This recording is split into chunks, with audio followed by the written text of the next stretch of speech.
చదువుదాం.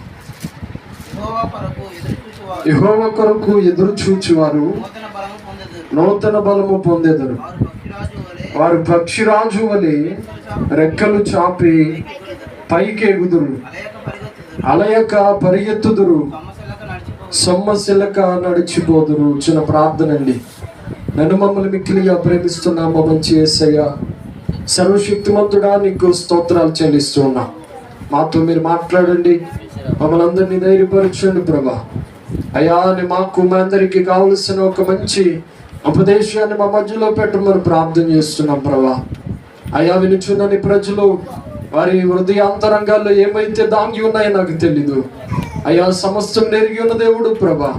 నిశ్చయముగా యేసయ్యా, నీ బిడ్డలకు కావలసిన ఒక మంచి మాటను తెలియజేయమని ప్రార్థన చేస్తున్నాం. ప్రతి ఒక్కరితో మీరు మాట్లాడండి.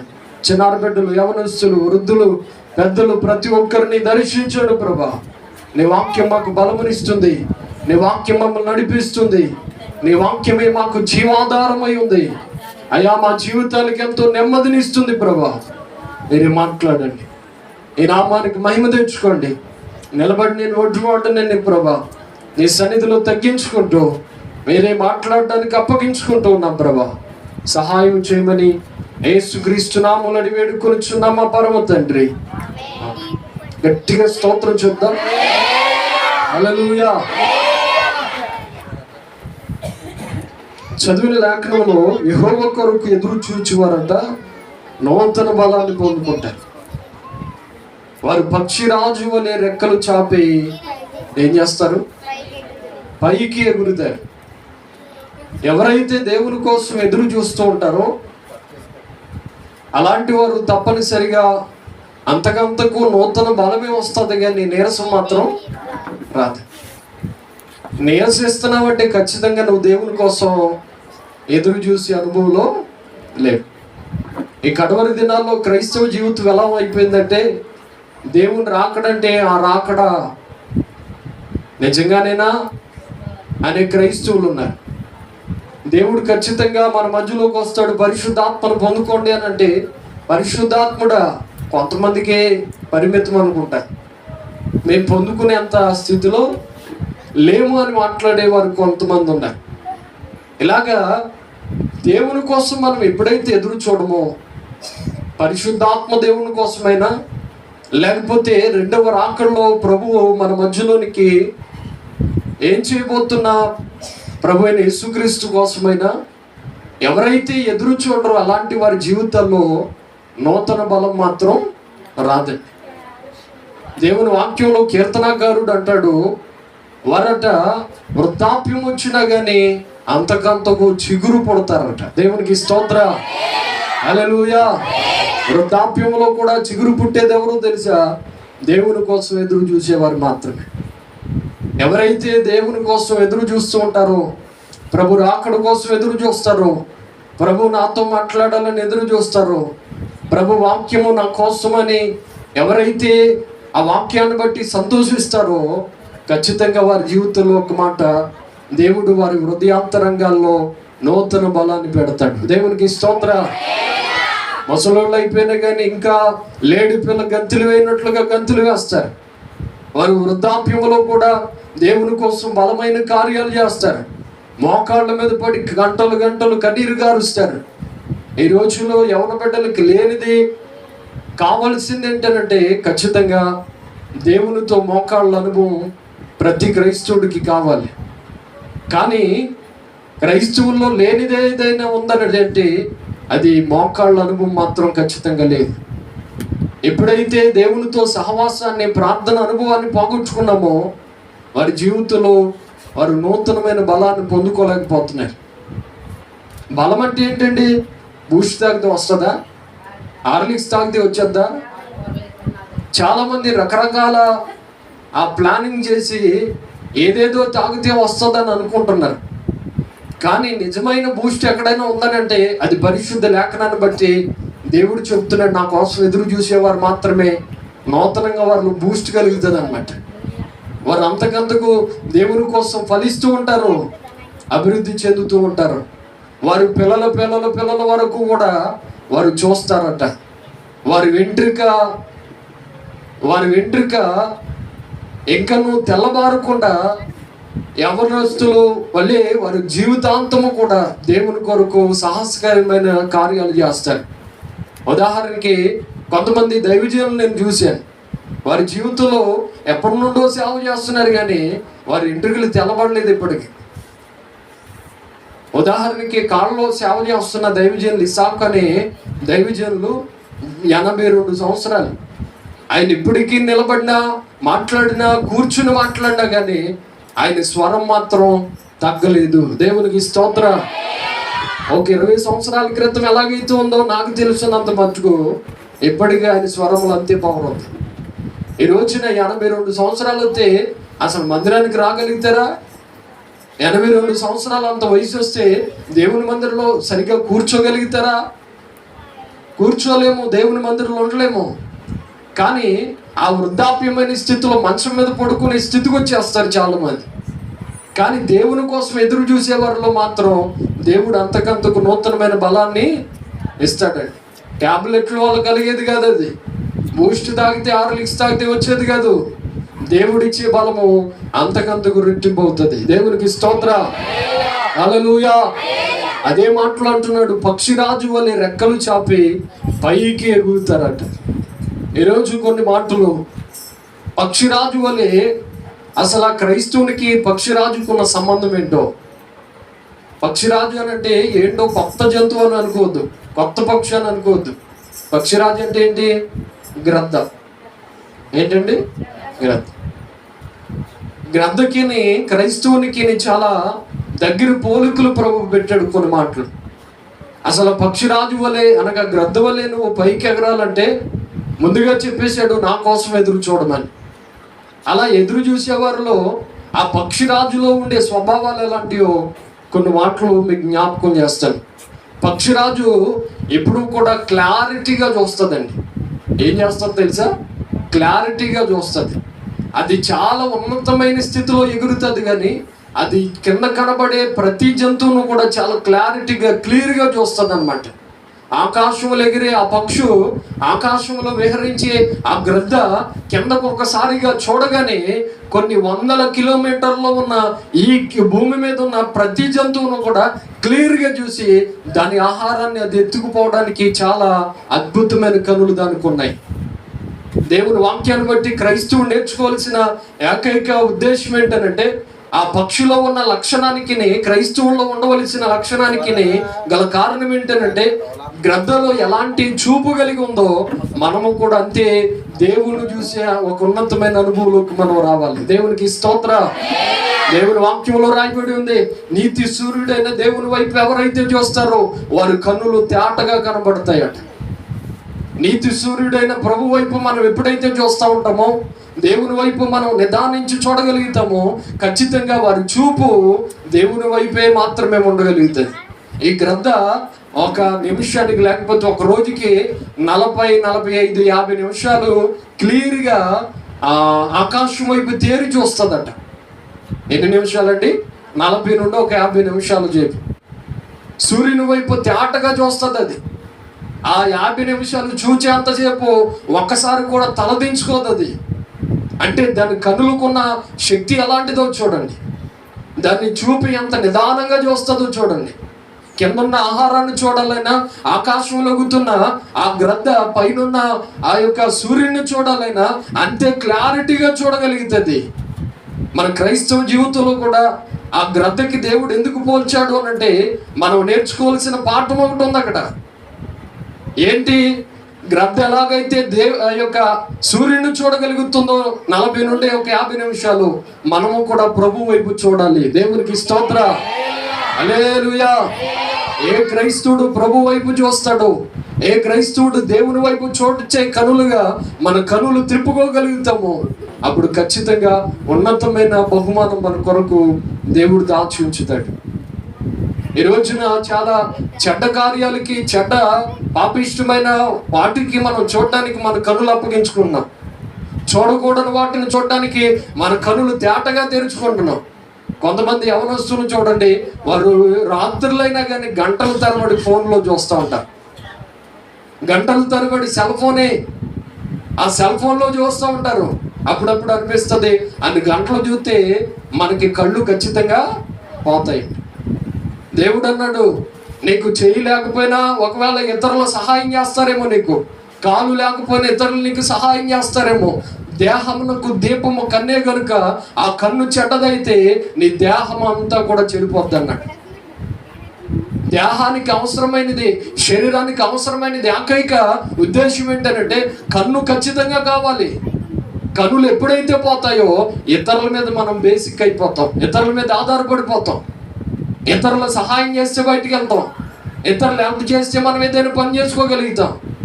అదే ఒక చెయ్యి లేకపోయినా ఒక కాలు లేకపోయినా మనంతటా మనం ఏదైనా తెచ్చుకోవడానికైనా దేన్నైనా చేయడానికైనా ఒక సాహసం మనం చేయగలుగుతాం. అదే కన్నులే లేకపోతే ఇకేం చేయడానికి కూడా అవకాశమే ఉండదు. ప్రతి క్రైస్తవుడు ఆత్మీయ మనోనేత్రాలు వెలిగించబడాలి. దేవునికి స్తోత్ర, హల్లెలూయా. దేవుని చూచే అనుభవంలోనికి రావాలి.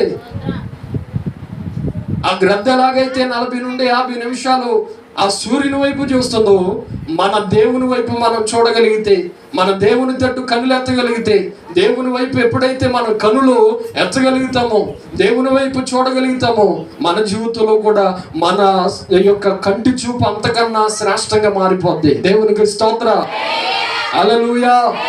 మన శరీర సంబంధమైన దేహములో మనము లోకములో ఏం చేయాలో ఏం చేయకూడదో మనకు పూర్తిగా అర్థమైపోద్ది. మనకి చెప్పేది ఏంటంటే ఈరోజు మనము దేవుని వైపు నిదానించి చూసే కన్నులుగా మన కన్నులు ఉండాలి. సీరియల్ చూసే కన్నులు కాదు, పాపిష్టి సినిమాలు చూసే కన్నులు కాదు మన కన్నులు. భక్తుడైన యోబు అంటాడు, నేను కన్నులతో నిబంధన చేసుకున్నాను, కన్యకని ఎలాగ చూస్తాను నేను. ఏమంటున్నాడండి? యోబు గ్రంథం 31వ అధ్యాయం అనుకుంటా, చదువుతారా? చదవగలిగితే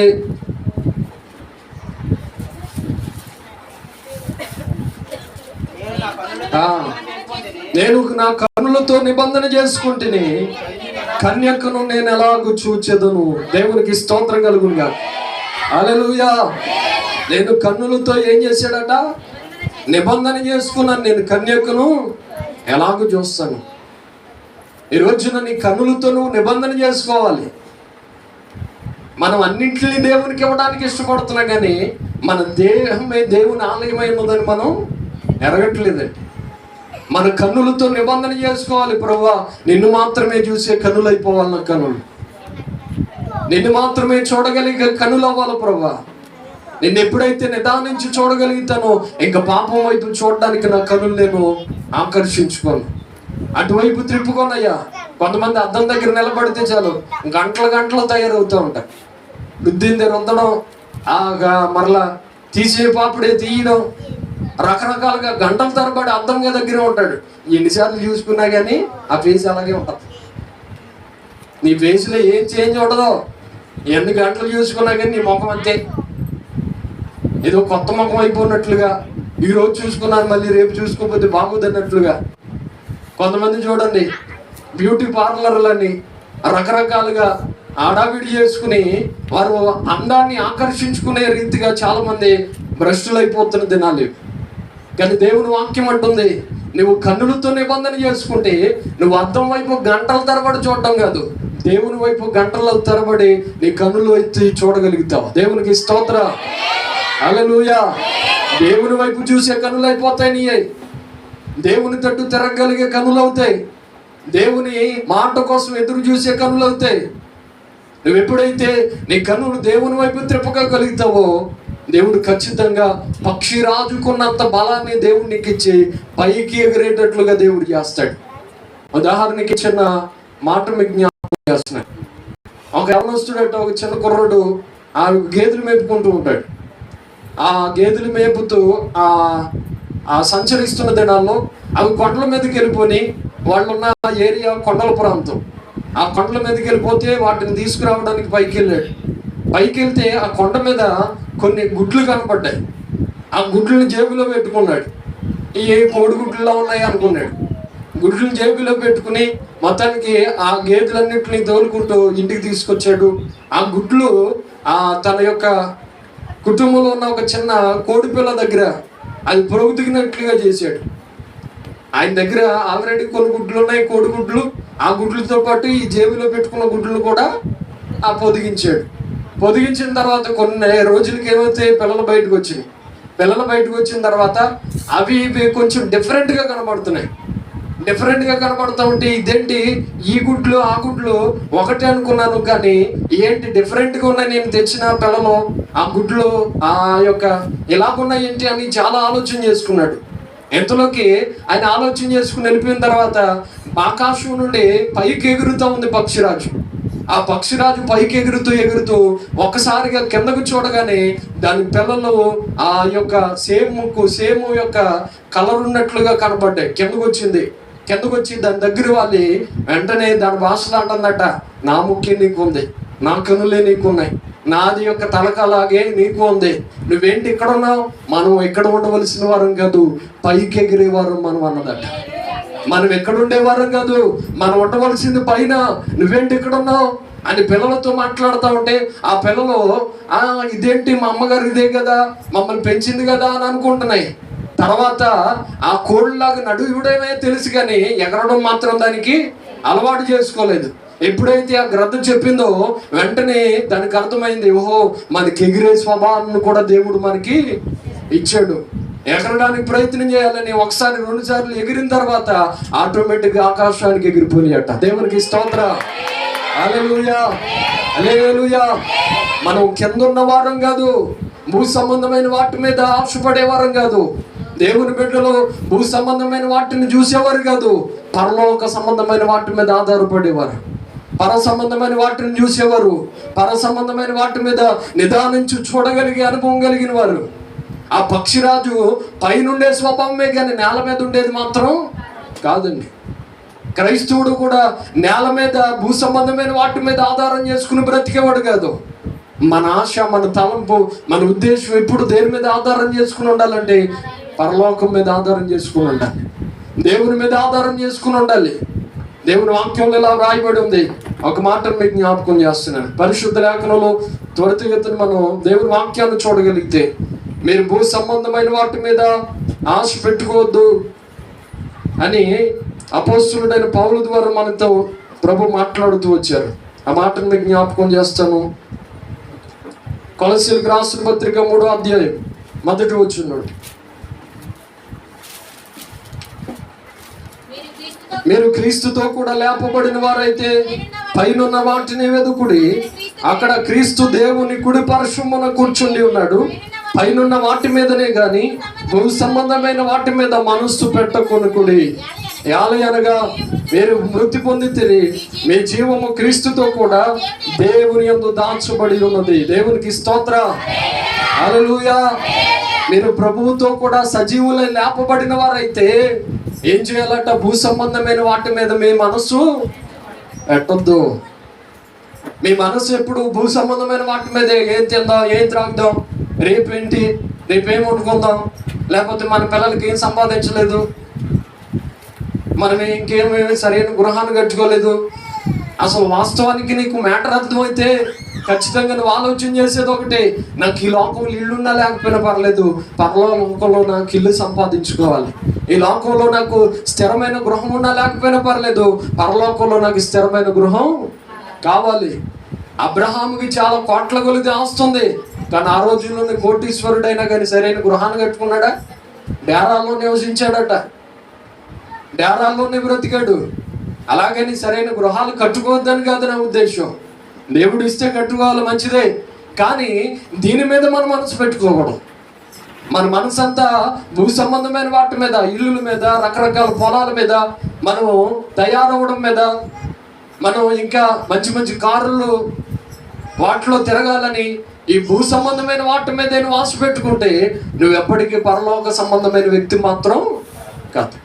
నువ్వు పర సంబంధమైన వాటి మీద ఆశ పెట్టుకున్నట్లయితే భూ సంబంధమైన వాటి మీద ఆశ నీకు ఆటోమేటిక్గా వెనక్కి వెళ్ళిపోద్ది. దేవునికి స్తోత్రం, హల్లెలూయా.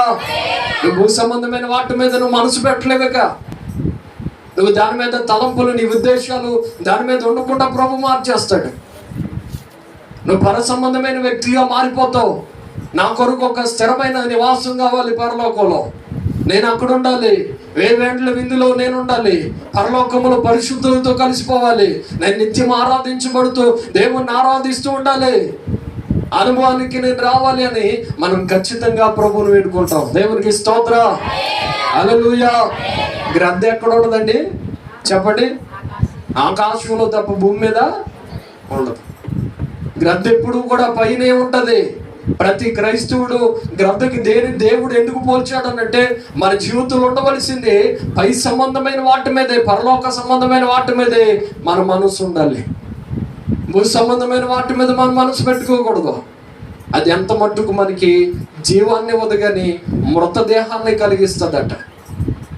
ప్రభువు ఆయన చనిపోయి 3వ దినమందు తిరిగి లేవడానికి గల కారణం ఏంటంటే, మనం ఏ లోకస్తులం కాదు, మనం పరలోకస్తులు అని ప్రభు చెప్పగానే చెప్పేశాడు. దేవునికి స్తోత్రం.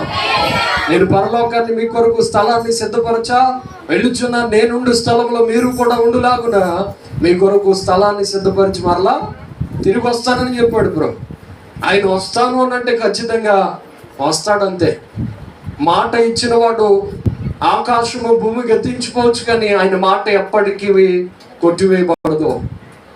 ఆయన మాటకి ఎప్పటికీ పొల్లు కానీ సున్నా కానీ ఏ మాత్రము తేడా కలిగినట్లుగా చరిత్రలో లేదు, రాబో తరములో కూడా ఉండదు. ఆయన మాట అవునంటే అవును, కాదంటే కాదు అన్నట్లుగా ఉంటుంది. ఆయన చెబుతున్నాడు, మీకోసం పరలోకంలో స్థలాన్ని సిద్ధపరచుకోండి. భూ సంబంధమైన వాటి మీద కాదు మీ మనసు పెట్టుకోవాల్సింది. గ్రద్ద ఎలాగైతే, పక్షిరాజు ఎలాగైతే పరలోకం కొరకు సూర్యుని వైపు ఎదురు చూస్తుందో, అది పైన ఎలాగ తిరుగులాడుతుందో, నువ్వు కూడా పైనుండే స్వభావం కలిగి ఉండాలి. నువ్వు కూడా దేవుని వైపు నిదానించి చూచే అనుభవంలో ఉండాలి. దేవునికి స్తోత్రం, హల్లెలూయా, హల్లెలూయా. మన కన్నులు దేవుని వైపు చూడగలిగే అనుభవంలోనికి రావాలి. దేవునికి స్తోత్రం. అదే కీర్తనల గ్రంథంలో 119వ కీర్తన 37 వచనం చదువుతారా? 119వ కీర్తన 37 వచనం. వ్యర్థమైన వాటిని చూడకుండా నా కన్నులు త్రిప్పివేయము, నీ మార్గములలో నడుచుటకు నన్ను బ్రతికింపుము. దేవునికి స్తోత్రం. వేటిని చూడకుండానట? వ్యర్థమైన వాటిని. అక్కడేమో భూ సంబంధమైన వాటిని అన్నాడు, ఇక్కడేమో వ్యర్థమైన వాటిని అంటున్నాడు. వ్యర్థమైన వాటిని చూడకుండా నా కన్నులయ్యా త్రిప్పే బాబు అని దావీదు ప్రార్థన చేసుకున్నాడు. ఇంకా సెల్ ఫోన్లో, రకరకాల టీవీల్లో భయంకరమైన వాటిని చూస్తూ ఉంటే నీకు దేవుని దర్శనం ఎక్కడ కలుగుతుందండి? వ్యర్థమైన వాటిని చూసే కన్నులకి దేవుని ప్రత్యక్షత మాత్రం ఎప్పటికీ కలగలేదు. నువ్వు వాటిని విసర్జించి విడిచిపెట్టి దేవుని తట్టు చూడగలిగే అనుభవంలోనికి రా. దేవుడు నీ కోసం పరలోకాన్ని సిద్ధపరిచాడు. దేవునికి స్తోత్రం, హల్లెలూయా. నీ కోసం పరలోకం దాచబడి ఉంది. మనం యుగ యుగాలు అక్కడ ఉండవలసిన వారమై ఉన్నాం. దేవునితో కూడా సదాకాలం ఉండబోతున్నాం. దేవుడు అలాగ మనం సిద్ధపరచునుగా. ఆమేన్, హల్లెలూయా, హల్లెలూయా. కొంతమంది ప్రార్థన చేస్తూ ఉంటారు.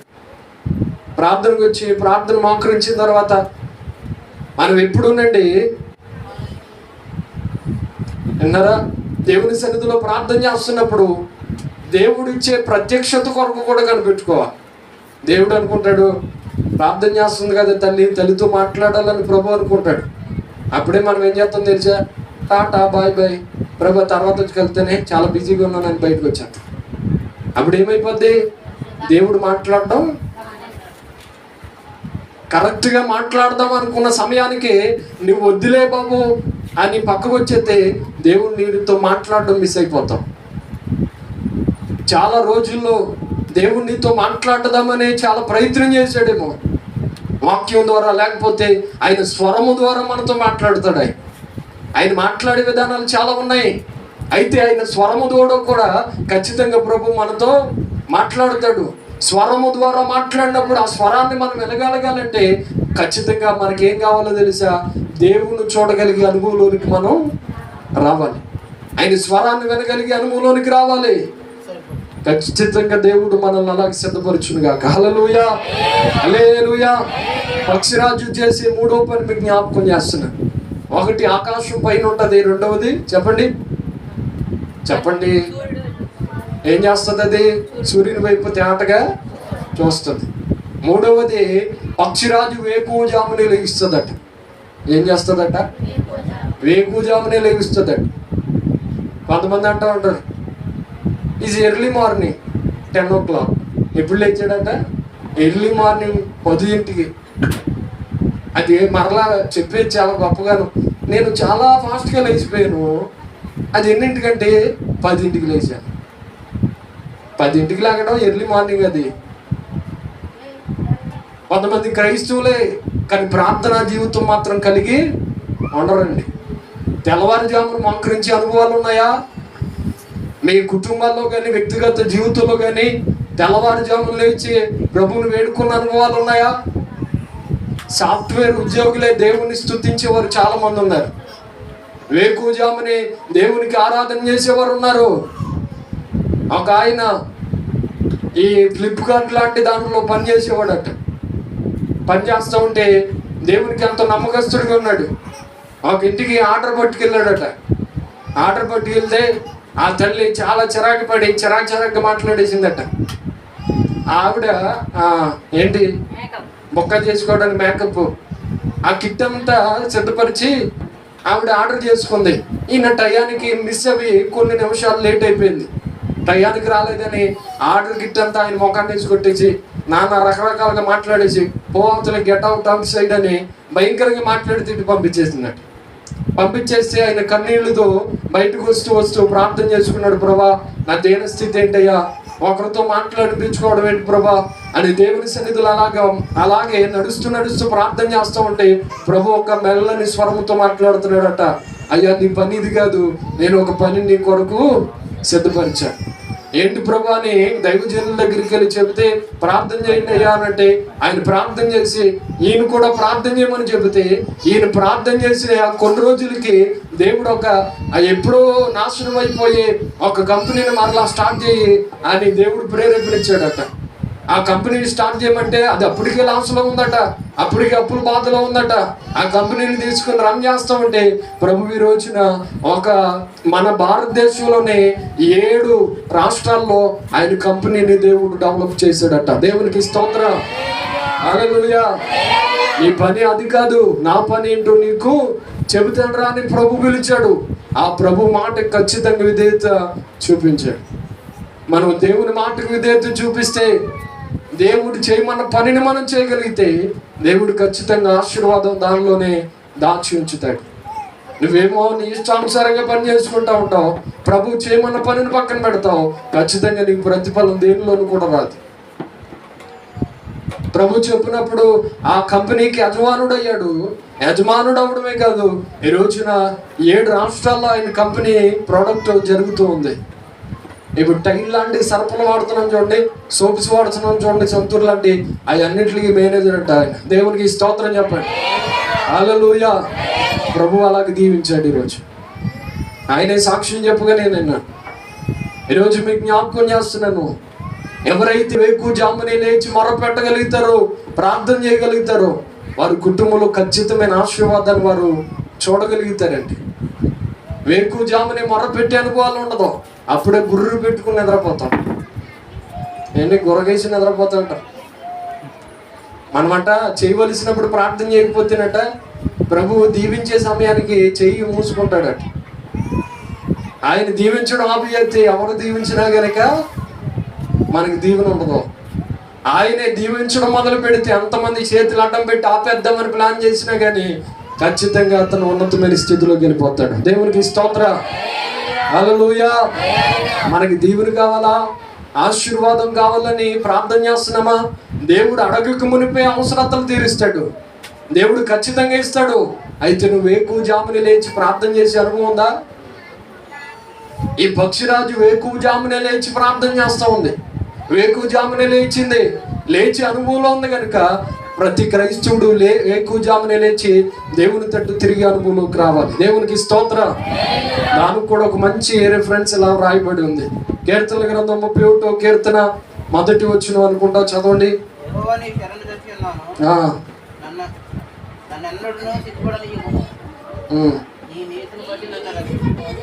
సారీ, 63వ కీర్తన 63వ కీర్తన 1వ వచనం. 63 అండి.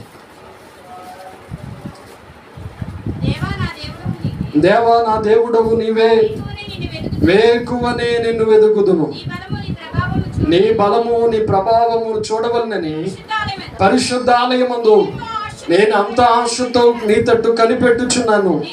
నీళ్లు లేక ఎండి ఉన్న దేశమందు నా ప్రాణము నీ కొరకు దృష్టగొనుచున్నది. దేవునికి స్తోత్రం. హల్లెలూయా. దేవా నా దేవుడవు నీవే, వేకుమని లేచి నీకు మొరపెడతాను. వేకుజామునే లేచి ప్రార్థన చేస్తాను. ఎవరంటున్నారు ఈ మాట? దావీదే చెప్తున్నాడు. ఈ కీర్తనాకారుడైన దావీదు అంటున్నాడు, వేకుజామునే లేచి మొరపెడతానయ్యా. అప్పటికి ఆయన స్థితి ఏంటో తెలుసా? రాజు అయిపోయాడు. ఇశ్రాయేలుకి రాజుగా ఉండి, ఒక దేశానికి ఒక రాజుగా అయి ఉండి, ఆయన మంచం దిగి వచ్చి మాట్లాడుతున్నాడు, అయ్యా వేకుజామునే నీ కృప కొరకు నేను ఎదురు చూస్తున్నానయ్యా. నీ కృప లేకపోతే న్యాయం తీర్చడం నా వల్ల కాదయ్యా అని వేకుజామునే మొరపెడుతున్నాడట. మీకు ఒక మంచి విషయం చెప్పనా? మన ఏపీ స్టేట్ ముఖ్యమంత్రి కూడా ఆయన చెప్పే మాట అదే, నేను ఎర్లీ మార్నింగ్ లేస్తాను, నేను ప్రేయర్ చేస్తానని చెప్పాడు పబ్లిక్గా. దేవునికి స్తోత్రం చెప్పండి. హల్లెలూయా. అసెంబ్లీలో చెప్పే మాటే నేను చెప్తున్నాను. వేకుజామునే ఆయనకి ఏమైనా తక్కువ ఉందా? ఏమండి, ఆయనకి ఏమైనా పని చేసేవాడు లేరా? ఎర్లీ మార్నింగ్ లేవలసిన పని ఏంటి ఆయనకి చెప్పండి? అంత మార్నింగ్ లేచి ప్రార్థన చేయవలసిన పని ఏముంది? న్యాయం తీర్చాలంటే దేవుని కనికరం ఆయన మీదకి రావాలి. దాని కొరకు ప్రార్థన చేస్తా ఉన్నాడు ఆయన. దావీదు కూడా ఇక్కడ అంటున్నాడు, నేను వేకుజామునే మొరపెడుతున్నాను అయ్యా, వేకుజామునే ప్రార్థన చేస్తున్నాను. నేను అంటున్నాను, ఇప్పుడు అంత కోటీశ్వరులు, అంత దావీదు మహారాజు అయి ఉండి అంత వేకుజామునే లేచి ప్రార్థన చేస్తే మనం ఇంకెంత దేవుని సన్నిధిలో వేకుజామునే లేచి ప్రార్థన చేయాలి? ఇంకెంత మొరపెట్టాలి? ఇంకెంత కన్నీరు కార్చాలి? ఇంకెంత దేవుని తట్టు తిరిగి మనం ప్రార్థన చేసే అనుభవంలో ఉండాలి.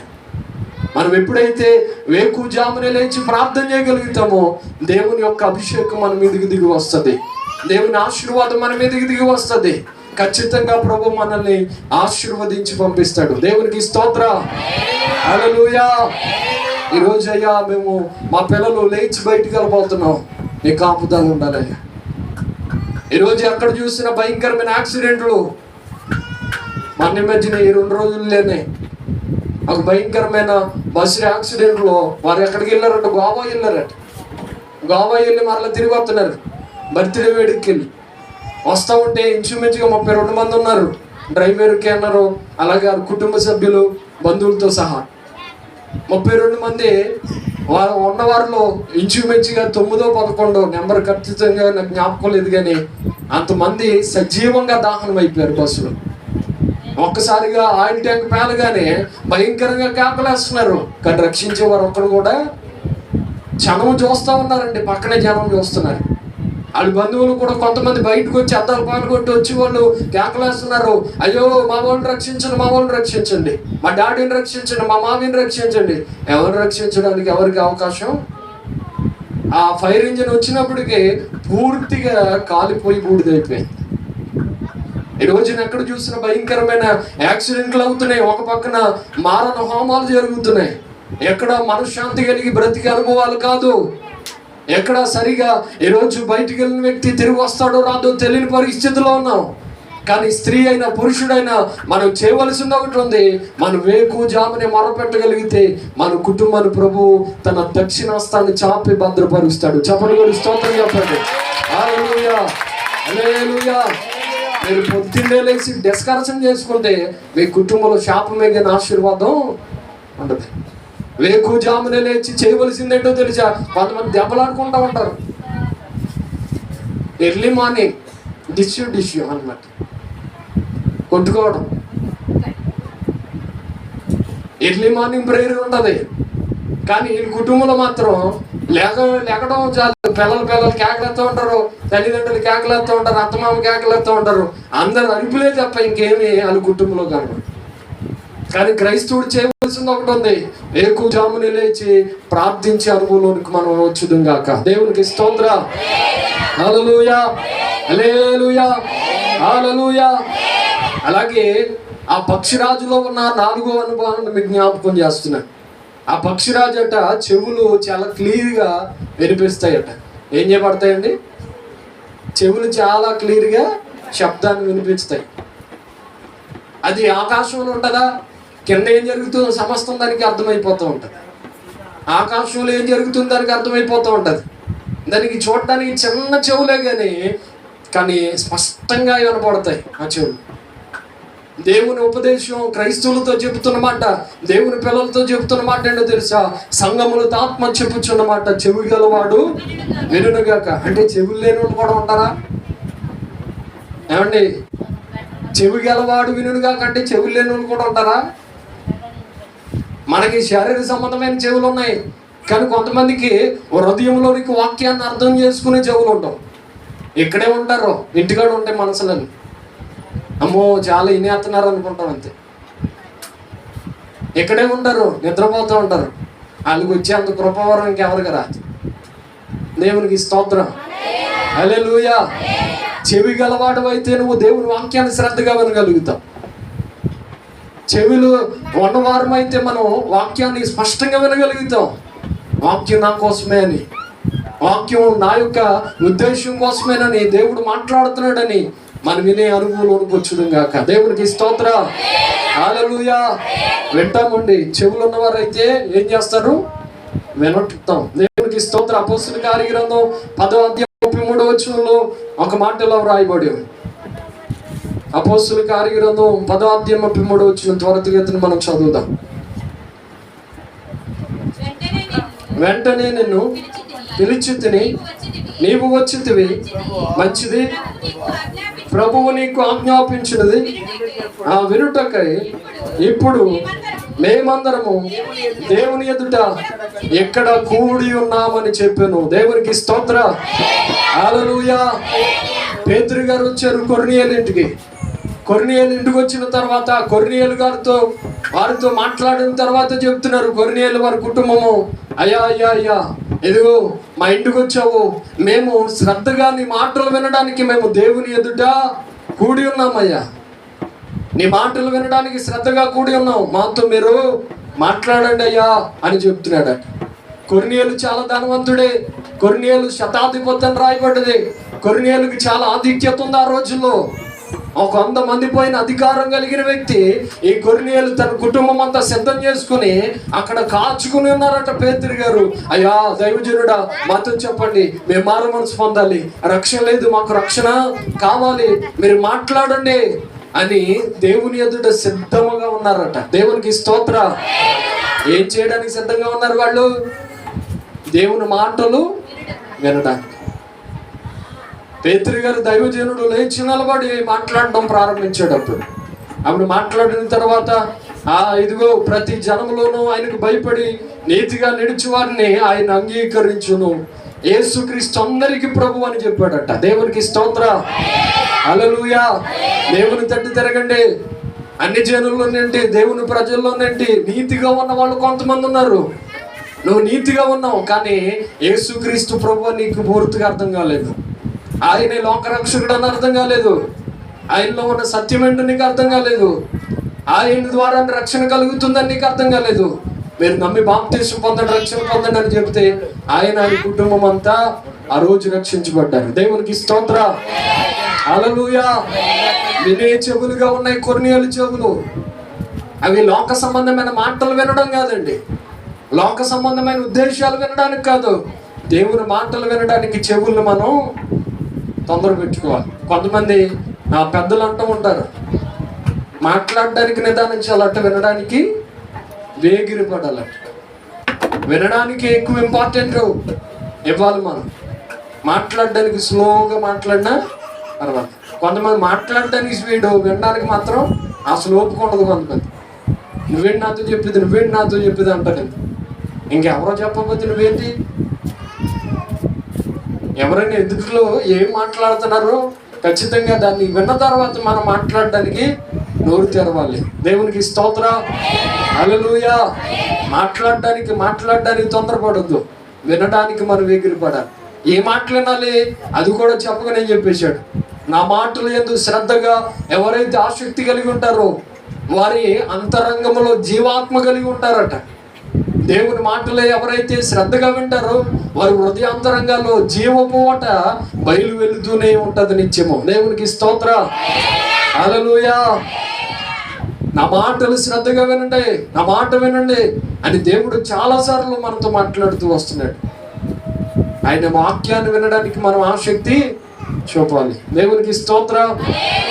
హల్లెలూయా, హల్లెలూయా. ఇంకా ఎక్కువగా నేను చెప్పడానికి కాదు, కొన్ని మాటలు చూపించి నేను త్వరితగతిన నేను వాక్యాన్ని ముగిస్తాను. ప్రతి క్రైస్తవుడికి అలాగే ఈ పక్షిరాజుల నుండి మనం నేర్చుకుంటున్న పాఠం చెప్పండి. ఏం చేయాలి? వినడానికి చెవులు తెరిచినట్లుగా మనం కూడా దేవుని వాక్యాన్ని వినడానికి చెవులు తెరవాలి. దేవునికి స్తోత్రం. హల్లెలూయా. అలాగే పక్షిరాజులో ఉండేది రెక్కల చాప పైకి ఎగురుతుంది. రెక్కలు ఉంటాయి దానికి, ఒకటైనా రెండు ఉంటాయి. మన క్రైస్తవ జీవితంలో కూడా 2 రెక్కలు ఉండాలి. ఏంటయ్యి? ప్రార్థన చెప్పండి, రెండవది వాక్య పనులు. ఎవరైతే ప్రార్థన వాక్యం ఉంటుందో వారి జీవితంలో ఎక్కడ ఉండరో పైన ఉంటారు వాళ్ళు. దేవునికి స్తోత్రం. హల్లెలూయా. ప్రార్థనా వాక్యం ఉండాలి, ప్రార్థనా వాక్యం ఉండాలి. ఒక రెక్కతో ఎగరగలుగుతుందా ఏ పక్షి అయినా? ఎగరలేదు. అలాగే వాక్యమే ఇంపార్టెంటా ప్రార్థన ఇంపార్టెంట్ మాస్టర్ గారు అని అంటే దేవుడు అంటున్నాడు 2 ఇంపార్టెంట్ రా, 2 కావాలి. ఒక రెక్క అవసరమా, ఇంకో రెక్క అవసరం అని అంటే ఏం చెప్తాడు? 2 కావాలి. మరి అలాగే ప్రార్థన చేయాలా, వాక్యం చదవాలా, లేకపోతే వాక్యాన్ని వినాలా? ఏది ఇంపార్టెంట్ అంటే 2 అవసరమే నీకు. ప్రార్థన చేయాలి, వాక్యాన్ని చదవాలి, వాక్యాన్ని వినాలి, వాక్య ప్రకారం జీవించడానికి ప్రయత్నం చేయాలి. కొంతమంది క్రైస్తవులే కానీ చాలా మందిలో దౌర్భాగ్యమైన స్థితి ఏంటంటే వారు ప్రార్థించే అనుభవం ఖచ్చితంగా ఉండదు. వేకుజామున చేయరు, సందరణ చేయరు, ఇంకెప్పుడు చేయరు. దానియేలు ఎన్నిసార్లు ప్రార్థన చేశాడు చెప్పండి? 3 మారు ప్రార్థన చేసేవాడు. ఆయన అధికారంలో ఉన్న 3 మారు ప్రార్థన చేశాడు. దావీదు 7 మార్లు ప్రార్థన చేసేవాడు. మన జీవితంలో అధికారులే అన్నిసార్లు ప్రార్థన చేయగలిగితే మనం వేకుజామునే ప్రార్థన చేయాలి, పడుకున్నప్పుడు కూడా ప్రార్థన చేయాలి. 3 మారు చేస్తే గొప్ప, 7 సార్లు చేస్తే ఇంకా గొప్ప. దేవునికి స్తోత్రం. హల్లెలూయా. కొంతమంది 2 సార్లు చేస్తారు. ఎన్నిసార్లు? 3 మారు ప్రార్థన అని 3 సార్లు. పొద్దున్నే టిఫిన్ చేసిన వేసి రక్తం చేయము, ఈ టిఫిన్ అంతా కడుపు నిండిపోయేటట్లు, స్తోత్రం, బలంగా ఉండేటట్లు, ఆకలి లేకుండా ఉండేటట్లు సాయం చేయరు. ఆమె గుడికి మళ్ళీ మింగేసి మరల మధ్యాహ్నం ప్రభా వేసి రక్తం చేయము, ఆత్మాసం అంతా బలం అని ఆత్మాసం అంతా ఈ ఒక్కరి తినేస్తాడు. అది 2వసారి అనుకుంటాం. మరలా పడుకున్నప్పుడు ప్రభా ఇదిగో ప్రభా నేను పడుకుంటున్నాను, నా జీవి ఏంటంట, నీ జీవి వెళ్ళిపోకుండా కాపుదలు, నీ దేవదూతలు కావాలి గురించి, 24 మంది పెద్దలు కావాలి గురించి, వాళ్ళకి ఎవరికి ఖాళీ లేకపోతే నువ్వు కావాలి ప్రభా, నువ్వు లేకపోతే నేను ఏమైపోతాను బాబు. ఎప్పుడు పడుకునేటప్పుడు ప్రాణం పోతుందేమో అన్న డౌట్తో ప్రార్థన చేస్తారు కొంతమంది. ఈ కాదు మనం చేయవలసిన ప్రార్థన. అంటే అవి చేయకూడదని కాదు, టిఫిన్ చేసినప్పుడు భోజనం చేసినప్పుడు ప్రార్థన చేయకూడదని కాదు, కానీ అవి చేయడానికి ఎంత ఇంపార్టెంటో అయితే ఇంకా చేయవలసిన ప్రార్థనే ఉన్నది. ఏకాంత ప్రార్థన ఉంది, దేవునితో సహవాసం చేసే ప్రార్థన ఉంది, కలిసి ఐక్యత కలిగి ప్రార్థన చేసే అనుభవం ఉంది. అది కూడా మనం చేయాలి. దేవునికి స్తోత్రం. హల్లెలూయా. మనము యాకోబులాగా పట్టుదల కలిగి మగసిరి గలవాడై ప్రార్థన చేశాడట. ఆయన ప్రార్థన చేస్తే దేవుడే దిగి వచ్చి ఆశీర్వదించాడు. అంత ప్రార్థన అనుభవంలోనికి మనం వచ్చుదాం గాక. ఆమేన్. హల్లెలూయా. ఈ రోజున వేవేల మంది మందిరానికి వెళ్తున్నారు అని అంటే అందరికీ కలిసి ప్రార్థన చేశారండి పాస్టర్ గారు. అందరికీ చేయాలంటే ఆయన చేతులు అడిపోతాయి, ఇంకా వ్యతిరేక్తం. అందరికీ చేయడం ఏం చేస్తారో తెలుసా? మీరు అందరూ మోకరించండి, దేవుని తట్టు చూడండి, దేవుని ప్రార్థన చేయండి. నేను ఎవరికి ప్రార్థన చేయను, నేను అందరికి కలిపి చిన్న ప్రార్థన చేసి వెళ్ళిపోతాడు అంతే. అందరికీ చేసి ప్రార్థన చేయాలంటే చిన్న చిన్న సంఘాల్లో అయితే సాగుతుంది, కానీ మరి 20,000 మంది, 30,000 మంది, 50,000 మంది ఉన్న సంఘాల్లో అవదు. అందుకని మోకరించండి, ప్రార్థన చేయండి. నేను చేయడం కన్నా ప్రభువు ఖచ్చితంగా మీ ప్రార్థన వింటాడని చెప్తారు. దేవునికి స్తోత్రం, హల్లెలూయా. అయితే మనందరికీ ప్రార్థన అవసరమే, ప్రార్థన చేయించుకోవడం మంచిదే. అయితే మీకు జ్ఞాపకం చేస్తున్నాను, మనకి ఏదో వచ్చినా ప్రార్థన చేయాలని కోరుతారు కొంతమంది. మన అవసరాల కోసం మనం ప్రార్థన చేసుకోవాలి. ఫస్ట్ మన బలహీనతల్లో నలుగురు పెద్దల్ని మనము సమకూర్చుకొని ప్రార్థన చేయించుకోవాలట. ఎప్పుడు ప్రతిదానికి పాస్టర్ గారు కావాలి, ప్రతిదానికి పాస్టర్ అమ్మాయి చేయాలి. ఒక దైవజనుడు చెప్పాడట, అయ్యా నాకు బలహీనతగా ఉంది అయ్యా ప్రార్థన చేయండి అంటే, అమ్మ సాప తెచ్చుకోమ్మ అన్నాడు. ఇదేంటి పాస్టర్ గారు సాప తెచ్చుకోమన్నాడు అంటే, తెచ్చుకోమ్మ చెబుతానంటే వెంటనే వెళ్ళింది, సాప కొనుక్కుంది, తెచ్చుకుంది. చర్చిగాడికి తెచ్చుకున్న తర్వాత సాప వేసుకో, ప్రార్థన చేస్తా ఉండి నేను వస్తాను అన్నాడట. నేను ఎక్కడికి వెళ్ళిపోయాడు, ఇంకా వేసి రక్తం చేయి. ఇంక ఇవిడు చేస్తానే ఉందంటే ప్రభా కార్యం చేయండి ప్రభా, కార్యం చేయండి ప్రభా, పాస్టర్ గారు కూడా లేరు ప్రభా, మొత్తానికి అయిపోయేలా ఉన్నాను ప్రభా, కార్యం చేయండి ప్రభా అని ప్రార్థన చేస్తుంది. దేవుడు ఆ మొరను విని ఖచ్చితమైన ప్రతిఫలాన్ని ఆ తల్లికి దయచేశాడు. వచ్చినప్పుడు నిదానంగా వచ్చింది, కానీ వెళ్ళినప్పుడు గంతులు వేస్తూ దేవుని స్తుతిస్తూ వెళ్ళింది. దేవునికి స్తోత్రం, హల్లెలూయా. మన ప్రార్థనే కాదండి, మన ప్రార్థనే ఆత్మీయ తల్లిదండ్రులు చేస్తారు, మనం కూడా ఖచ్చితంగా అందరితోనూ ప్రార్థన చేయండి అంటావు. నువ్వెప్పుడు చేస్తావు? ప్రార్థన చేయడం మంచిదే, కోరడం మంచిదే, చేయించుకోవడం మంచిదే, కానీ నీకు ఖచ్చితమైన ప్రార్థన ఉండాలి కదా. నేను అంటాను, అందరినీ చేయమనడం ఎంత అవసరమో నీకు నువ్వు చేసుకోవడం కూడా అంతే అవసరం. నువ్వు ప్రార్థన చేయకుండా, నువ్వు వాక్యాన్ని ధ్యానం చేయకుండా, నువ్వు దేవుని తట్టు తిరగకపోతే నువ్వు ఖచ్చితమైన ఆశీర్వాదం నువ్వు పొందుకోలేవు. దేవునికి స్తోత్రం, హల్లెలూయా, హల్లెలూయా. త్వరితగతిన నేను చెప్తున్నాను, ఈ పక్షిరాజు ఏం చేస్తుందో తెలుసా? 5వ మాటగా చెప్తున్నాను, పైన గూడు పెట్టుకుంటుందట. ఎక్కడండి? పైన. ఎక్కడో తెలుసా? చెటారు కొమ్మరు పైన పెడుతుంది. ఎవరికి అందనంత ఎత్తులో పెడుతుంది. ఆ ఎత్తులో పెట్టే ఆ గూడులో తానొక్కదే కాదు, తన పిల్లలు కూడా పెట్టుకుంటుంది. ఈ పక్షిరాజు ఎవరికి అందదో అందరిని ఎత్తుకెళ్ళిపోవడానికి చూస్తుందండి.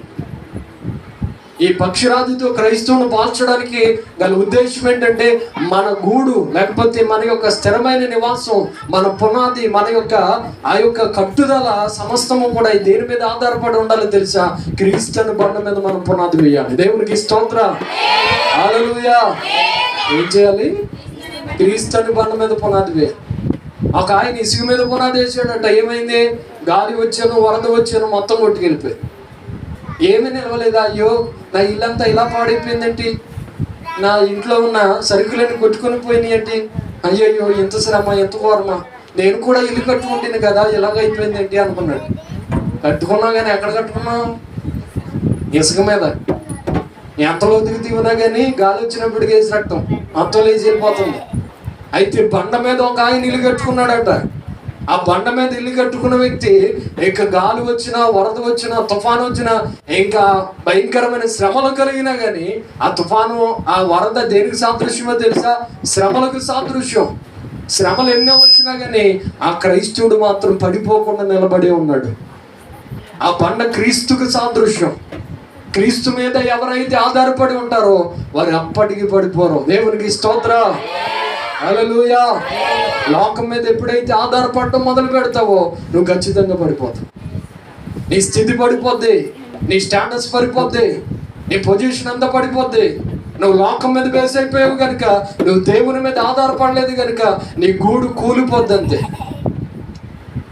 ప్రతి క్రైస్తవుడు కలిగి ఉండవలసింది, మనం క్రీస్తు అనే బండ మీద మన స్థిరమైన పునాది వేయాలి. పేతురుతో చెప్తాడు ప్రభు, అయ్యా పేతురు, ఈ బండ మీద నా సంఘమును కట్టుదు, దాని ఎదుట పాతాళ లోకపు ద్వారములు కూడా నిలువనేరు. సంఘం ఎదుటట పాతాళం కూడా ఆగలేదట. పాతాళ పునాదులు కూడా తెరవబడిపోతాయి, సంఖ్యల నుండి ఊడిపోతాయి. అక్కడ ఇదిగో క్రీస్తు అనే బండ మీద అనగా నా మీద ఎప్పుడైతే మీరు ఆధారపడి ఉంటారో మీరు ఖచ్చితంగా ఉన్నతమైన ఆశీర్వాదం కలిగి ఉంటారని ప్రభు చెప్పాడు. దేవునికి స్తోత్రం, హల్లెలూయా, హల్లెలూయా, హల్లెలూయా. అలాగే పక్షిరాజు అంటే పెళ్లి చేసుకున్నప్పుడు దాని కులస్తున్నే పెళ్లి వివాహం చేసుకుంటారు. ఏం చేస్తుందండి? దాని కులస్తుల్ని అంటే దాని కులం అని కాదు అక్కడ, దానికి జాతికి సంబంధించిన దాన్ని వివాహం చేసుకుంటారు. అంటే పక్షిరాజు గెద్దొచ్చేవి కోడి పిల్లలు పెళ్లి చేసుకోదు, పందిని చేసుకోదు, కుక్కని చేసుకోదు, మరి దేని చేసుకుంటుంది? దేవునికి స్తోత్రం. ఆకాశంలో ఉండే నేను ఆకాశంలో నాకులాగే ఉండేదాన్ని వివాహం చేసుకుంటాను. వివాహంలో చేసుకోవలసిన వారైనా చేసుకుంటున్న వారైనా అందరికీ చెప్పే మాట ఏంటంటే, దేవుడు ఖచ్చితంగా మనతో మాట్లాడుతున్నాడు ఈ పక్షిరాజు ద్వారా. ఏంటో తెలుసా? మీరు మీ ఆత్మీయ స్థితిని బట్టి మీకన్నా ఆత్మపూర్ణులే మీరు వివాహం చేసుకోవాలి. మీ ఆత్మీయ స్థితిని బట్టి ఆత్మీయ స్థితి కలిగిన వారిని వివాహం చేసుకుంటే మీరు ఇంకా ఉన్నతమైన ఆశీర్వాదానికి కర్తలు అవుతారు. అది ఆత్మీయతలో లేని వారిని వివాహం చేసుకుంటే వాళ్ళు కింద నుండి లాగుతూ ఉంటారు అనమాట. వాళ్ళు గుంటలో ఉంటారు, ఏం చేస్తారు? వాళ్ళు కిందకి లాగుతారు. లాగి ఒక రోజుకి మొత్తానికి నేను గుంటలో తీసుకెళ్ళిపోతాను. ఇప్పుడు నేను పైన ఉన్నాను, ఇక్కడ కాలు ఎడతాను, కిందకి లాగితే ఎంతసేపు అని ఉండగలుగుతాను? ఏమండి, ఒక కాలు మీద ఎంతసేపు ఉండగలుగుతాం? ఒక కాలు ఇచ్చుకుని భయంకరంగా లాగుతున్నారు అనుకోండి, ఏదో ఒక రోజు నేను ఖచ్చితంగా ఆ కింద కాలు పెట్టి వేయగలుగుతాం. అలాగే ఒక అన్ని జనరాలు, లేకపోతే దేవుని ఎరగని వ్యక్తి, ఒక దేవునికి ఆ ప్రత్యేకమైన అనుభవం లేని వ్యక్తులు మనం వివాహం చేసుకుంటేనట దేవుడు ఖచ్చితంగా అంటున్నాడు, నువ్వు కూడా పాపానికి అలవాటు పడిపోయే అవకాశం ఉంటుంది. నువ్వు లోక సంబంధమైన వాటి మీద ఆధారపడిపోవడం అలవాటు అయిపోద్ది. నువ్వు ఎప్పుడైతే ఆత్మపూర్ణుల మీదే బేస్ అవుతారో వాళ్ళు ఖచ్చితంగా ఆత్మీయతలు నిలబడతారు. దేవునికి స్తోత్రం. హల్లెలూయా, హల్లెలూయా. ఒక మంచి సింగర్ ఈ రోజున ఏం చేస్తున్నారో తెలుసా? వాడు డాక్టర్ గారిని వివాహం చేసుకుంటారు. ఇంకో మాట చెప్పిన సింగర్లను వివాహం చేసుకుంటారు. అలా చెప్పాలంటే దేవునికి స్తోత్రం. అన్ని జనులు వివాహం చేసుకోవద్దని కాదు, కానీ చేసుకుంటే మార్చే అంత ఉంటే మార్చవచ్చు. మన దగ్గర అంత సరికి లేకపోతే వాళ్ళు మార్చే అంత అవకాశం ఉండదు. దేవునికి స్తోత్రం. హల్లెలూయా. అన్ని జనులతో కలిసి నువ్వు సహవాసం చేస్తాం. రేపు అక్కడ దాకా వెళ్ళకూడదని పక్షిరాజు తనలాంటి పక్షిని వివాహం చేసుకుంటుంది, తనలాంటి ఆడపక్షిని వివాహం చేసుకుంటాం. అలాగే మన యొక్క జీవితంలో క్రైస్తవులు కూడా దేవుని పిల్లల్ని మనం వివాహం చేసుకునే స్థితిలో ఉండాలి. హల్లెలూయా, హల్లెలూయా, హల్లెలూయా, హల్లెలూయా. ఒక ఆయన వచ్చాడట, ఎవరి దగ్గరికి తెలిసే ఏఆర్ స్టీవెన్స్ అని మీకు తెలిసే ఉంటారు. వాళ్ళ నాన్నగారు ఏడి సికామణి గారి దగ్గరికి ఒక ఆయన వచ్చాడట, భారీ బాధితుడు. ఎవరు బాధితుడు? భారీ బాధితుడు.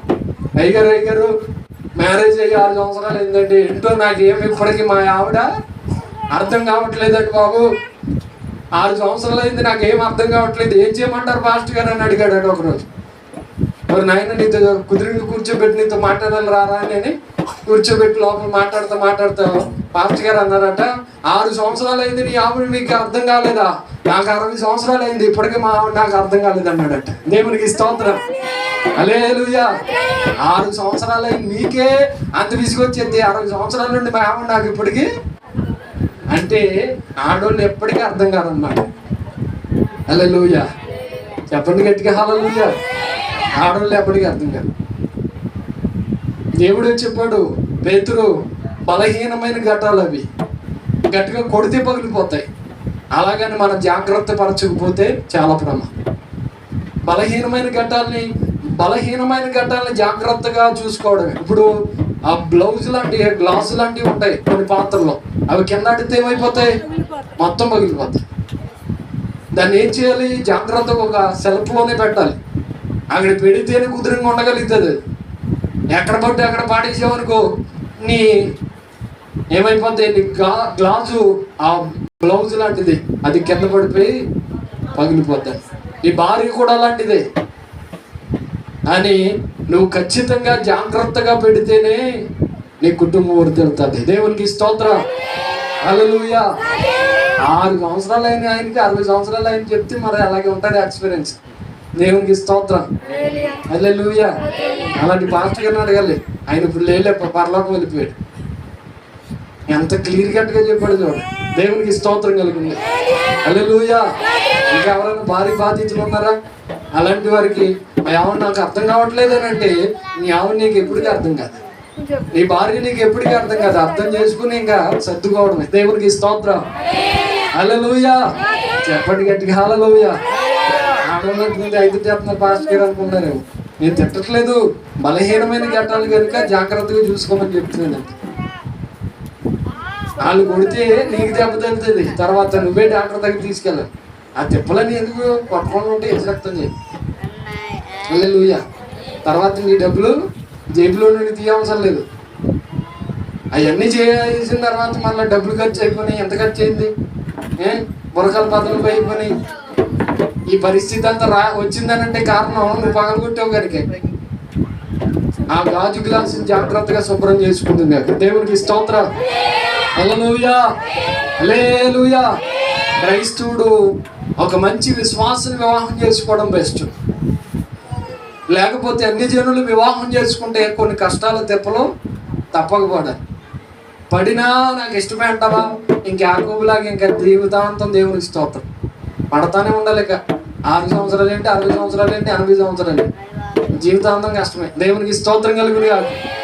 హల్లెలూయా. హల్లెలూయా. ఆఖరిగా ముగిస్తున్నాను. కీర్తనల గ్రంథం, ఈ పక్షిరాజు వేరే జాతితో సహవాసం చేయదట.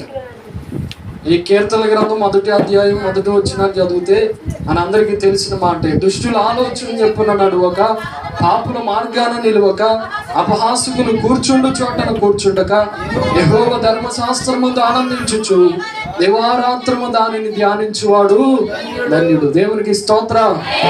హల్లెలూయా. ఈ పక్షిరాజు లేకపోతే ఈ గ్రద్ద వేరే వాళ్ళతో సహవాసం చేయదు. ఒక క్రైస్తవుడు వేరే వాళ్ళతో సహవాసం, అన్ని జనులతో సహవాసం, లోకంతో సహవాసం, క్రైస్తవేతరులతో సహవాసం, దేవునికి అంటే అవిధేయం కలిగిన వారితో సహవాసం చేస్తే నీ జీవితం దుష్టుల ఆలోచన చెప్పి నడిచినట్టు. ఇక్కడ అంటున్నాడు, అతడు ఆకు వాడక తన కాలం ముందు ఫలమిచ్చే చెట్టు వలె ఉంటాడు. ఎప్పుడు ఆకు వాడకుండా ఉంటాడు, ఎప్పుడు చెట్టు వలె నిగనిగలాడతాడు అని అంటే అతడు ఎల్లప్పుడూ ఉండాలి అని అంటే అతడు దుష్టుల ఆలోచన చెప్పున నడవకూడదు, వాడి ప్లానింగ్స్ లో నడవకూడదు. నేను అంటున్నాను, మరి లోకంలో ఉన్నాం కదండి అని అంటే లోకంలో మనం ఉన్నాం, లోకం మనలో ఉండకూడదు. దేవునికి స్తోత్రం కలుగును గాక. హల్లెలూయా. లోకంలో అందరితో మాట్లాడతాం, కానీ అందరి మాటలు మనం చెవులు పెట్టుకుని వేలాడకూడదు. అందరి మాటలు మనం చెవులు పెట్టుకుని వేలాడితే మన ఆత్మీయ జీవితానికి ఒక రోజు లాస్ అయిపోతాం. నిన్ను దేవుడు ఉన్నతమైన స్థితిలో పెట్టాలని ఆశపడుతున్నాడు. నువ్వు దుష్టుల ఆలోచన చెప్పి నడిస్తే నీకు స్థిరమైన ఆశీర్వాదం ఉండదని జ్ఞాపకం ఉంచుకోండి. పాపుల మార్గాన్ని నిలవద్దు, అపహాసకులు కూర్చుండే చోటన అసలు కూర్చోకూడదు. దేవునికి స్తోత్రం. ఎవరు అపహాసకులు, ఎవరు దుష్టులు, ఎవరు అనీతిమంతులు అని అంటే అదంతా చెప్పడానికి చాలా ప్రసంగం అది. దేవునికి స్తోత్రం. హల్లెలూయా. అయితే ఒక్క మాటగా దేవునికి వ్యతిరేకమైన పనులు చేసేవారందరూ దుష్టులే. దేవునికి వ్యతిరేకమైన కార్యకలాపాలు చేసేవారందరూ దేవునికి వ్యతిరేకస్తులే కనుక దుష్టుని సంబంధులు వారు. ఆ దుష్టుని సంబంధుల ఆలోచన చెప్పున మనం నడిస్తే మనము ఫలించలే, వాడు ఫలించడు. వాడు ఎప్పుడైతే నాశనం అయిపోతాడో మనం కూడా నాశనం అయిపోవడానికి వాడి ఆలోచనలన్నీ ఉంటాయి. మనం ఎప్పుడూ కూడా ఆశపడేది ఏంటంటే గాలికి చెదరగొట్టు పొట్టువలే ఉందుడట. కాబట్టి న్యాయ విమర్శలు దుష్టులను, నీతిమంతుల సభలో పాపులను నిలువరు. నీతిమంతుల మార్గము యెహోవాకు తెలియను, దుష్టుల మార్గము నాశనానికి నడుపుతుంది. దుష్టులు నడిపించే మార్గాన్ని నడిస్తే నాశనానికే నడుస్తావు, నువ్వు ఆశీర్వాదానికి వారసులవు. ఉదాహరణకి బిలాము నడిచాడు ధనాన్ని కోరుకు, ఏమైపోయాడు? నాశనం అయిపోయాడు. గాడిదే వచ్చి దిగి వచ్చి మాట్లాడిందండి. దేవునికి స్తోత్రం. హల్లెలూయా. దుష్టుల ఆలోచన చెప్పిన కొంతమంది నడిచారు, అలాంటి వాళ్ళందరూ భ్రష్టులు అయిపోయారు. ఆకాను దుష్టుని ఆలోచన చెప్పి నడిచాడు. తీసుకోవద్దన్న దానిలో కొంత తీసుకుని వచ్చి తన గుడారంలో దాచిపెట్టుకున్నాడట. ఏమైపోయాడు తెలుసా? నాశనానికి పాత్రుడైపోయాడు. రాళ్ళ చేత కొట్టబడ్డాడు. అతనే ఒక్కడేనా, అతని కుటుంబం కూడా, అతని పిల్లలు కూడా, చిన్నపిల్లలు, చంటి పిల్లలు ఉన్నారేమో బహుశా, వాళ్ళందరూ రాళ్ళ చేత కొట్టబడి అందరినీ ఒకే గుంటలో పెట్టి పూర్తి చేశారు. ఎందుకు వచ్చింది ఆకాను ఈ పరిస్థితి? బిలాము ఎందుకు వచ్చింది నీకు పరిస్థితి అనంటే, బిలాము అంటాడు, నేను దేవుడు చేయొద్దన్న పని చేయడానికి ఇష్టపడ్డాను. అనగా దేవుడు తీసుకోవద్దన్న ధనాన్ని వెతుక్కుంటూ పరిగెత్తాను. గాడిదతో దేవుడు నోరించి మాట్లాడించాడు. దేవుడు చేయొద్దన్న పని చేయడు మనం మొదలు పెడితే గాడిదకైనా తన నోరించి మాట్లాడించగలడు ఆయన. దేవునికి స్తోత్ర, హల్లెలూయా. ఆకాను ఎందుకు చెడిపోయావయ్యా అని అంటే, దుష్టుడు నన్ను ప్రేరేపించాడు ఇది చేయమని. అది చేశాను కనుక నేను చెడిపోయాను. ఆకాను రాళ్ల చేత కొట్టబడి చంపిపోయాడు. మన జీవితంలో కూడా ఒకవేళ దుష్టుడు చెప్పే ఆలోచనలన్నీ చేస్తున్నామేమో. ఎక్కడున్నా వస్తాడు దుష్టుడు, మన వెనకాల ఉంటాడు. ఇప్పుడు ఆడ ఆలోచన, ఆడి క్రియేటివిటీ జరుగుతూనే ఉంటుంది. వాడు ఇప్పుడు ఇలా చేయొద్దు, ఇలా చెయ్యి అని దేవునికి వ్యతిరేకంగా ప్లానింగ్స్ వేస్తూనే ఉంటాడు. మనం ఎప్పుడైతే ప్రార్థనాపూర్వకంగా ఒక నిర్ణయాన్ని తీసుకోమో ఖచ్చితంగా తప్పుదోవలో పడిపోతాం. ప్రార్థన చేసి నిర్ణయాలు తీసుకోవాలి, ప్రార్థన చేసి వ్యాపారం చేయాలి, ప్రార్థన చేసి మనము పని చేయాలి. ఇలా చెప్పాలంటే ప్రార్థన చేయకుండా ఏ పని మనం చేయకూడదు.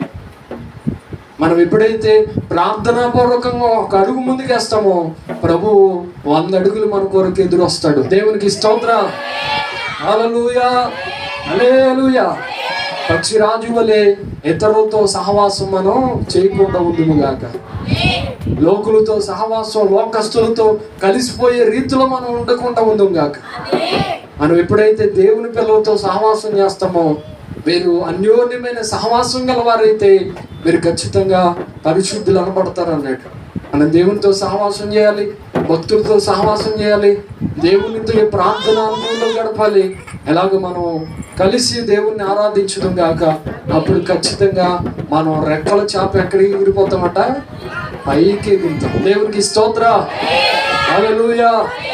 దేవుడు కడవరి కాలంలో 2 రెక్కలు వస్తాయి. అప్పుడు మనకి ఆటోమేటిక్గా దేవుడు కడబోరం రాకగానే ఈ లోకములో ఈ శరీర సంబంధమైన దేహం అంతా మహిమ దేహంగా మార్చబడి ఉన్న పళ్ళంగా ఆకాశానికి వెళ్ళిపోతాం. ఎవరు చెప్పవసరం లేదు మనకి. వెంటనే మన పక్కన ఉన్న వాళ్ళందరూ ఎదుర్కొంటూ ఉంటారు. అయ్యో ఇప్పటిదాకా మాతో మాట్లాడింది ఈ సహోదరు ఎక్కడ, ఈ సహోదరుడు ఎక్కడ అని ఎక్కడిని ఎదుర్కొన్నా కానీ కనపడ. దేవుడట ఎవరి కాలం ముందు మనం దేవుని కొరకు ఎదురు చూస్తే పక్షిరాజు వలె మనకి దేవుడు బలాన్ని ఇస్తాడు. దేవుడు అలాగ మనలందరినీ దీవించును గాక. ఆమె తలలు వచ్చిదాం, ప్రార్థన చేసుకుందాం. ఒక గ్రంథంలో లేకపోతే పక్షిరాజులో ఉన్న కొన్ని అనుభవాలు మనం జ్ఞాపకం చేసుకున్నాం. హల్లెలూయా, హల్లెలూయా, స్తోత్రం, స్తోత్రం. పక్షిరాజులో ఉన్న అనుభవాలే ప్రతి క్రైస్తవులు ఉండునుగా. మనమందరం అలా సిద్ధపడదాం, ప్రార్థన చేద్దాం. అది వేకునే లేవిస్తుంది. మనం కూడా